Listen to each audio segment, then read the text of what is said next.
تحریک انصاف کے کچھ لوگ اب کلیم کر رہے ہیں جس قسم کا دباؤ آ رہا ہے. دیکھیں امریکہ میں بہت تیزی سے ڈیولپمنٹس ہو رہی ہیں, وہاں پہ پارلیمنٹ کے اندر بھی آواز اٹھائی گئی ہے. اب ڈونلڈ ٹرمپ کے سامنے معاملہ رکھا جائے گا ان کے قریبی ساتھیوں کی جانب سے. جو ولسن جو ہے وہ عام آدمی نہیں ہے, یہ 3-4 بڑی امپورٹنٹ کمیٹی نے ان کا ممبر ہے. ان میں ایک کمیٹی وہ ہے جو یہ فیصلہ کرتی ہے کہ فوجی امداد کن ملکوں کو دی جائے گی اور کن وجوہات پہ دی جائے گی. تو یہ بڑی امپورٹنٹ کمیٹی ہے پاکستان کی ملٹری اسٹیبلشمنٹ کے تناظر سے بھی, اور بھی دیگر کمیٹیوں کے اندر وہ ہے. تو اس میں ہم یہ یعنی وہ عام آدمی نہیں ہے, وہ اب آواز اٹھا رہا ہے, وہ یہ کہتا ہے کہ میں ٹرمپ ایڈمنسٹریشن سے بھی بات کروں گا. رچرڈ گرینل کا پوائنٹ آف ویو آپ نے پہلے سنا ہے, اور بہت سارے دیگر امریکن جو ہیں وہ اوورسیز پاکستانیوں سے رابطے میں ہیں. تو وہ یہ کلیم کرتے ہیں کہ یہ معاملہ دباؤ کا بڑھے گا, نہ صرف امریکہ سے بلکہ برطانیہ سے اور یورپ سے.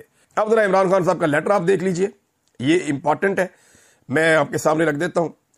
عمران خان صاحب نے ایک نیا خط لکھا ہے آرمی چیف کو. میں نے آپ کو پچھلے ویلاگ میں بتایا تھا کہ خان صاحب خط لکھنے جا رہے ہیں, اور یہ سلسلہ بھی رکنا کوئی نہیں ہے. یہ دوسرا خط ہے. اب ذرا خط آپ کو میں پڑھ کے سنا دیتا ہوں.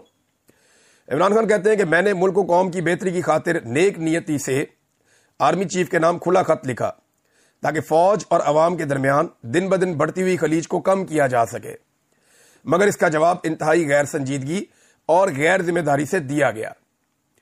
میں پاکستان کا سابق وزیر اعظم اور ملک کا سب سے مقبول اور بڑی سیاسی جماعت کا سربراہ ہوں. میں نے اپنی ساری زندگی عالمی سطح پر ملک اور قوم کا نام روشن کرنے میں گزاری ہے.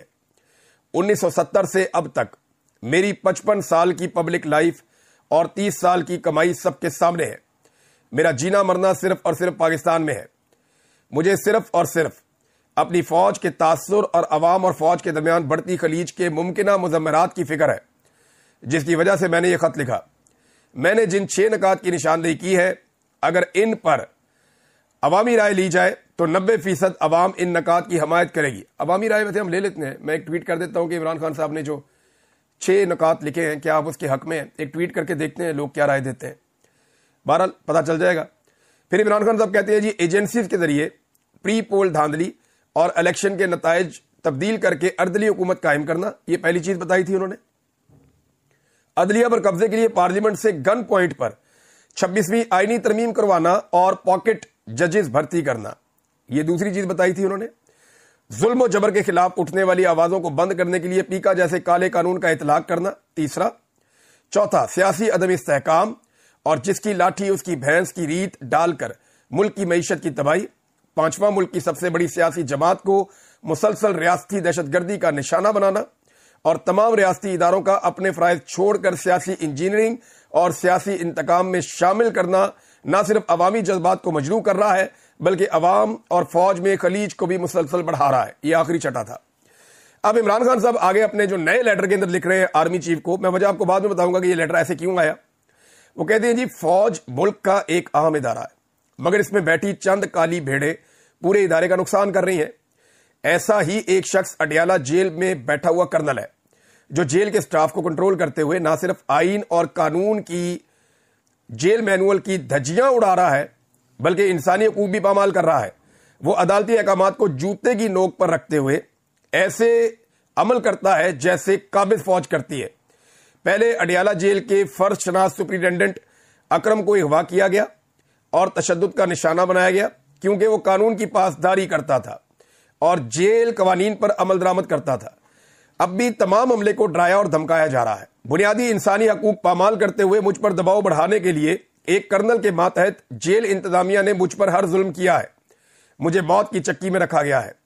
20 دن تک مکمل لاک اپ میں رکھا گیا جہاں سورج کی روشنی تک نہیں پہنچتی تھی. 5 روز تک میرے سیل کی بجلی بند رکھی گئی اور میں مکمل اندھیرے میں رہا.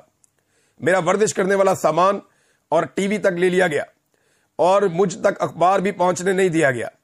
جب چاہتے ہیں کتابیں تک روک لیتے ہیں. ان 20 دنوں کے علاوہ مجھے دوبارہ بھی 40 گھنٹے لاک اپ میں بند رکھا گیا. میرے بیٹوں کی پچھلے 6 ماہ میں صرف 3 مرتبہ میری بات کروائی گئی ہے.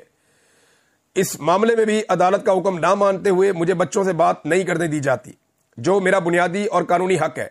میری جماعت کے افراد دور دراز علاقوں سے مجھ سے ملاقات کے لیے آتے ہیں مگر ان کو بھی عدالتی آرڈر کے باوجود ملاقات کی اجازت نہیں ملتی. پچھلے 6 ماہ میں گنتی کے چند افراد کو ہی مجھ سے ملوایا گیا ہے. اسلام آباد ہائی کورٹ کے واضح احکامات کے باوجود میری اہلیہ سے میری ملاقات نہیں کروائی جاتی. میری اہلیہ کو بھی قید تنہائی میں رکھا گیا ہے.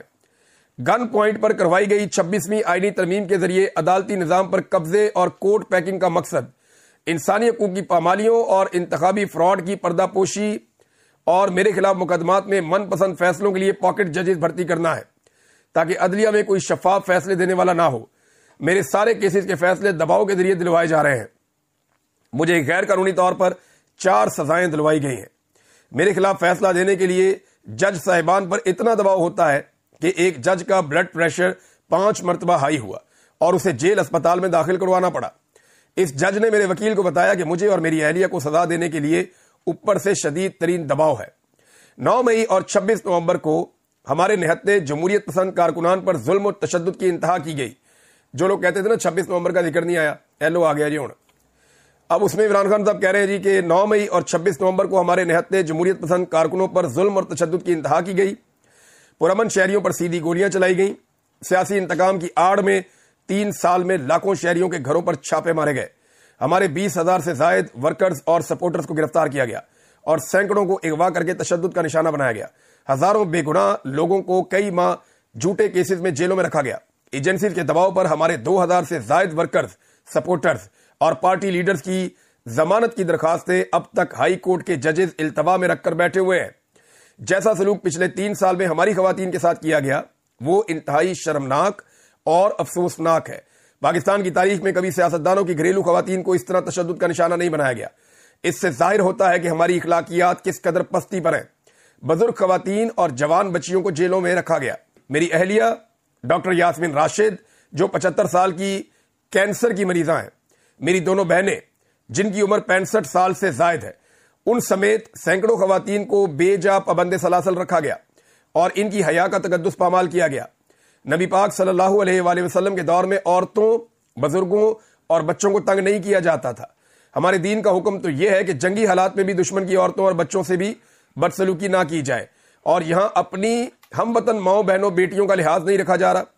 یہ سب ہماری روایات کے منافی ہے اور اس کی وجہ سے عوام میں فوج کے خلاف نفرت بہت بڑھ گئی ہے، جس کا سد باب بر وقت ہو جائے تو یہ فوج اور ملک دونوں کے حق میں بہتر ہے، ورنہ اس سب سے ناقابل تلافی خسارہ اٹھانا پڑ سکتا ہے۔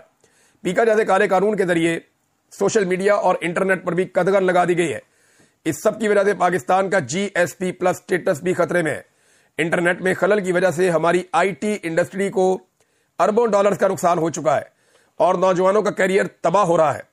چند افراد کی خواہشات پر عوامی مینڈیٹ کی توہین کر کے ایسے سیاسی عدم استحکام کی بنیاد رکھی گئی ہے جس کی بدولت معیشت